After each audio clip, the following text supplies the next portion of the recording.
Hello mga busing mga madam. Ito na naman po ako, ang inyong driver na spirit lover vlogger. Good day sa buong mundo at magandang gabi dyan sa inyo sa Pilipinas.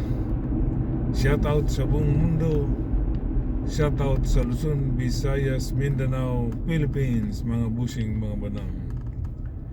Bago po ang lahat, please makikisuyo na naman po ako muli. Please dalawin niyo po ang aking YouTube channel, Eddie Makasilang po.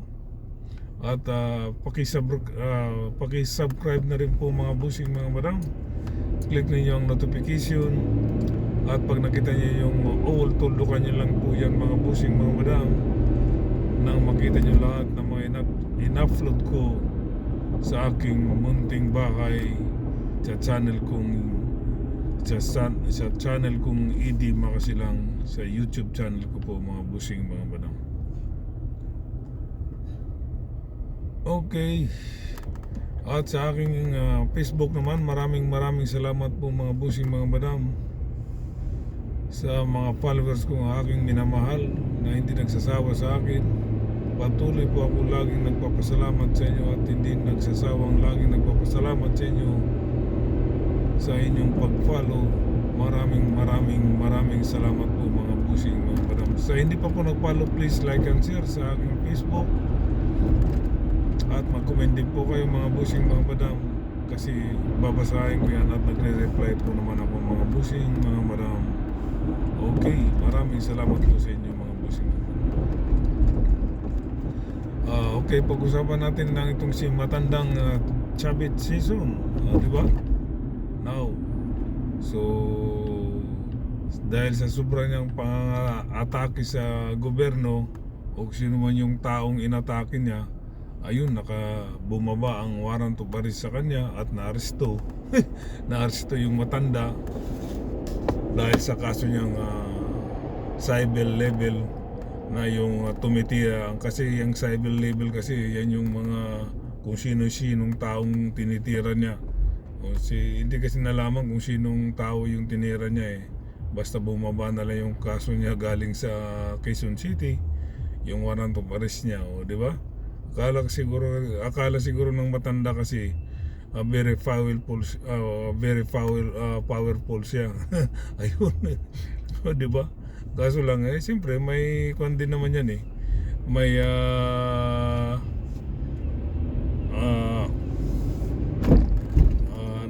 nito yung makakalaya din naman yan eh, kasi mayroon naman ko yan eh, may piyansa yan eh, diba? So nagpiyansa yata ng 60,000, sisi lang yun sa kanya, maraming pira yan eh, diba? Kaso lang yung mugshot na kinuhaan sa kanya ng mugshot na litrato, matanda na siya at lalong tatanda, hindi niya makalimutan yan mga busing mga madam, yung mugshot. Kasi yung pagkikinuha nga kasi ng mugshot isa ka ng either isa kang kriminal, either isa kang kung anong kaso, o diba? Kasi mugshot yan sa mga kuwan lang yan may kasong kinukuha ng mga litrato, mugshot hahawak ka ng number, ito yung file case number ko, di ba ganyan, imamugshot ka. So yun ang hindi makakalimutan ni matandang Season Chavit. So kung sino man yung taong nagkaso sa kanya ng cyber level, pasalamat tayo sa kanya kasi napunan na para matuto na yung matanda na yan. Di ba? Ang masakit pa dito mga busing mga madam, yung kaso niyang plunder dun sa kanilang lugar sa Narbacan. Yung vice mayor na nagkaso sa kanya, isang attorney vice mayor at isang vice mayor niya dati. Ayun ang kaso niya, plunder. Pag kayo nang bumaba ng warrant of arrest, plunder, nako, walang piyansa yan. Kasi plunder yan pero mo lupa ng Narbacan sa government bininta niya, tapos tumubo pa siya. Sa halip na halimbawa 1 million, bininta niya ng 5 million. Ganun kalupit si Chavit Season. Yun ang kaso niya doon sa Narbacan. yung lupa na lupa ng gobyerno o lupa man niya, bininta niya sa gobyerno, tapos siya ng malaking halaga, ang halaga lang pala 1 million, bininta niya ng 5 million. Halimbawa lang yun, ganun ang kaso niya, plunder. O, di ba? Pagka yan ang bumaba, patay siya. Daming kaso yung matanda na yan di ba mga bossing, mga madam? Aral na rin sa kanya yan, kasi masyadong kala niya powerful siya o, di ba? Patay na siya, kuwan na siya ngayon. Kahiya niya yung ginawa, kahiya niya yun. O, di ba, ikaw ba naman kuna ng mag-shot? Di ba, mga busing, mga madam? Karma, nagkakatotoo sa kanya. Kasi siguro yung sino kaya yung inatake ng tao, wala mang isang negosyante or mayamang tao, kasi hindi naman magkakaso yan matandang Chavit Sison, kasi bilyonaryo yan hindi basta-basta kukontrahin mo yan, yari ka, di ba? Siguro yung nagkaso rin sa kanyang tao, malaking tao rin siguro, kilala rin, kaya kinasuhan siya. Di ba mga bossing, mga madam? Okay, lipat tayo sa Lindol sa Mindanao. Magdasal tayo mga bossing, mga madam, at sana po marami ng namatay diyan sa Lindol sa Mindanao. So pagdasal natin na yung mga nakaligtas, sana po agad-agad na gagalin dahil sa pangyayari dyan sa Lindol sa Mindanao, mga busing, mga madam. Itong mga didilis, mga busing, mga madam, di ba pinagdasal nila na sana maglindol sa Mindanao? O ayun, ayan, naglindol nga sa Mindanao. Sana ngayong nagdasal ng mga didilis dyan, doon sana sa kanila nangyari, hindi sa mga bata, kawawa yung mga bata, matanda, binata, dalaga, lahat na biktima sa lindol dahil sa kanilang mga dahil sa lindol. At saka lagi nilang pinagdasal na sana magkalindol sa Mindanao. O ayan, binigay ng Diyos ang gusto ninyo. Yung mga nagdasal na mga didilis na yan, mga walang puso, walang mga puso, mga masahol pa sa demonyo, na pinagdadasal nila magkalindol sa Mindanao, ayan, nagkakatotoo. Ngayon, ang nabibiktima yung mga bata, mga matanda, di ba? Kawawa sila dahil sa mga kagagaguhan at mga taong masahol pa sa demonyo na magdasal sana magkalindol sa Mindanao. Ayan, binigyan ng Diyos. O, di ba? Kaya huwag kayong magdasal ng hindi maganda. Magdasal kayo ng kapayapaan para sa tao. Hindi yung magdasal kayo ng kasi hindi natin alam ang panahon. Di ba mga busing, mga madam?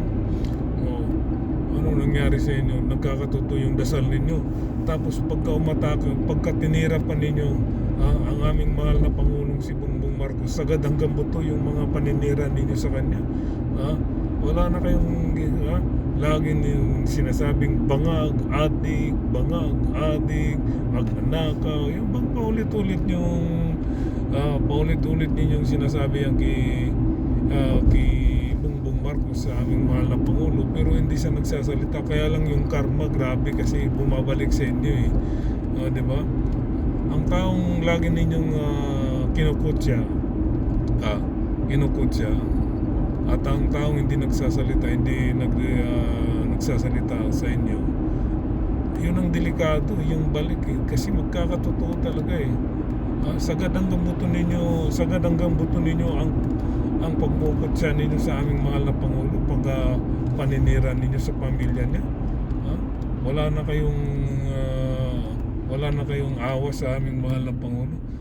Lagi ninyong sinisiraan, pero hindi siya nagsasalita. Kaso nga lang yung balik, yung karma, nagkakatotoo kasi, mga busing, mga madam, nakakatakot Mostly dyan sa Mindanao ang laging umaatake dyan sa aming mahal na Pangulo. Inaatake ninyo, sinisiraan ninyo. Anong ginawa ng Diyos sa inyo? Binigay sa inyo ang gusto ninyo na magkalindol, di ba? Ayan. Di ba? Mga busing, mga madam. Kaya sa halip na magkaisa na lang tayo, dahil para naman sa para naman yan sa kabutihan ng ginagawa ng aming mahal na Pangulo sa inyo, para sa lahat, para sa Pilipinas. Buti sana kung nagnakaw yan, wala naman kayong nakitang rason na isisira sa kanya na nagnakaw. Wala, dahil kabutihan yung ginagawa niya, di ba mga busing mga madam? Ngayon hinahanap ninyo ang aming mahal na Pangulo. Nasaan si Pangulo? Di ba? Sa lindol, nawawala. Tapos ang fake news nyo pa, si Sara nung nagkalindol, nandyan na kaagad. Di ba? Grabing paninira ninyo. Tapos binabangon pa ninyo si Sara na wala namang kakwenta-kwentang tao. Laging paninira sa gobyerno. Di ba? Mahiya kayo mga dedilis kayo, mga dedilis, nakakasira kayo ng kapwa nyo tao, mga dedilis. Sa bagay, wala kayong kaluluwa hindi kayo nakukonsensya sa mga kapwa nyo tao dyan sa Mindanao. Ngayon ang tulong dyan sa gobyerno, saan kayo lalapit, di ba? Doon pa rin sa mahal na Pangulo. Di ba? Grabe ang tulong niya dyan. Si Tatay Digong ba, yung nangyari ba doon sa yung mga disaster, nagagawa niya ba yung mga ganyan? Yung namigay siya ng modular housing? Wala, trapal lang ang binibigay niya, di ba? Trapal sa mga nasalanta sa bagyong Odette, trapal. Tapos ang tagal pa ng rescue, may kulang-kulang isang buwan. Samantalang aming mahal na Pangulo nandyan na kaagad. Tapos sinisiraan pa ninyo. Makonsensya naman kayo, mga dedilis kayo. Ngayon pinagdadasal ninyo ang may mangyari dyan sa Mindanao, magkalindo. Ayan, nagkakatotoo, binigay ng Diyos sa inyo. Pero ang tumulong pa rin ang aming mahal na Pangulo. Nandyan lahat, binigay niya lahat ang para sa dyan sa Mindanao, kung ano mga pangangailangan. Nalaglag yung aking phone, mga busing mga